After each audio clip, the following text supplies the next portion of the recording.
Good afternoon, everybody. Welcome to Rhyme of the Times for the week ending the 14th of October 2023. After Hamas's raid, Israel relayed that retribution must be paid. So they prepared to invade after a week-long blockade while hope for the hostages fades.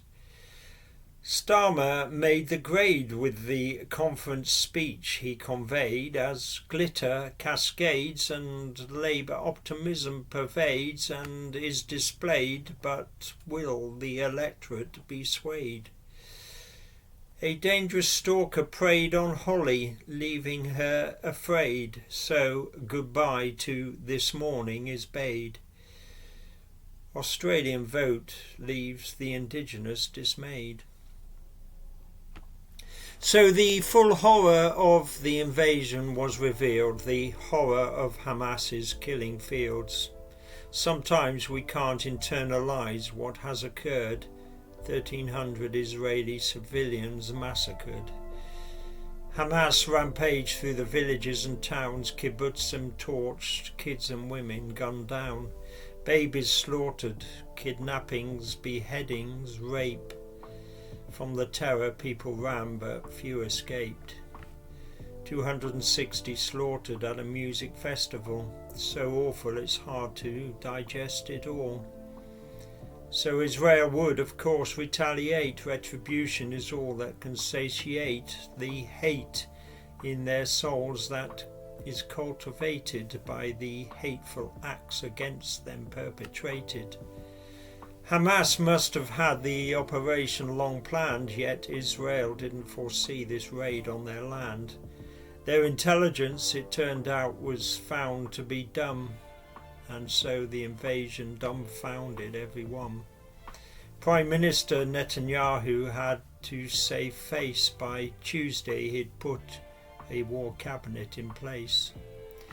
Soon Gaza was suffering a full-scale blockade, cutting water and electricity, blocking aid. While on the border the Israeli army amassed, ready to move in and flush out Hamas. To fight street to street for all they are worth, to wipe the terrorists from the face of the earth. Western leaders are backing Israel to the hilt, irrespective of how much blood might be spilt. But sentiment for the Palestinian cause is strong. Many even think Hamas's actions weren't wrong, leaning on a position of force equivalence to show a cold, dispassionate ambivalence. But is it a force equivalence to equate Israel's violent response with Hamas acts of hate? Israel hasn't gone specifically for civilians, but in history they have displaced millions. Hamas took hostages on Saturday's attack. In Saturday's attack, the IDF is just trying to get them back. They don't want to kill civilian innocents, but that's hard when there's shields for Hamas militants. So they warn Gazans to head to the south of the Strip before their ground forces invade the north and let rip. On Sunday, a gas pipeline on which Europe depended was damaged and will take 5 months to be mended. Just like the Gazprom blast a year ago, Finland's gas grid crack has raised eyebrows in NATO. In Australia on Saturday, they held a referendum for more indigenous rights and how to defend them. Yes would have given Aboriginal people more voice. No was the population's unanimous choice.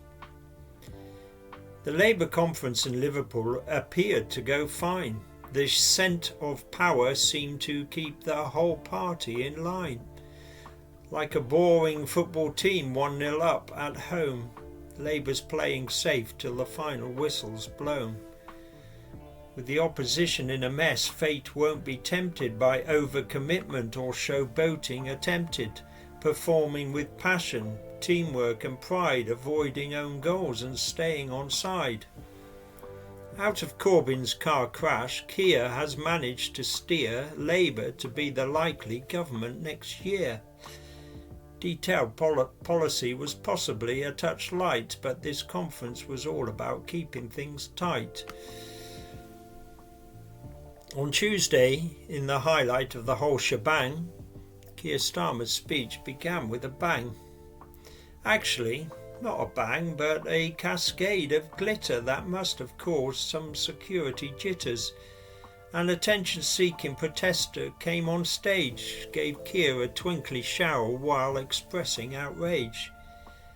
Keir stayed calm as the bouncers took an age, and then he became very pumped up for one so beige, advocating the importance of power over protest, an off-the-cuff ad-lib that had all of us impressed. He then rolled up his sleeves and launched into an hour of telling conference how they would win power. New homes, new towns and infrastructure were the aim in order to get Britain building again.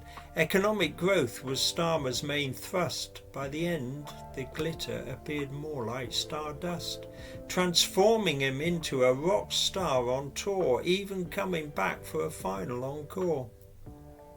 There were few funny lines, jokes just aren't his style, but the overall speech made everyone smile. And going by the number of standing ovations, his party thinks he'll soon be leading our nation.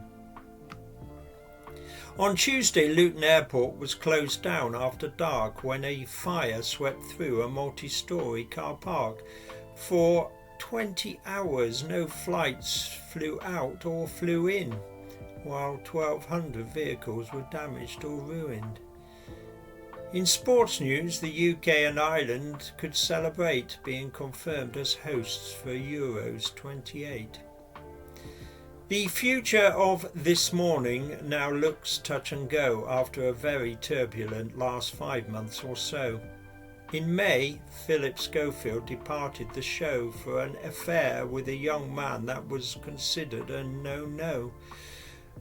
Holly Willoughby, for 14 years, his TV partner, found the whole saga had really disheartened her, so she had taken a Holly holiday and returned in June. Dermot O'Leary was her co-host when she resumed.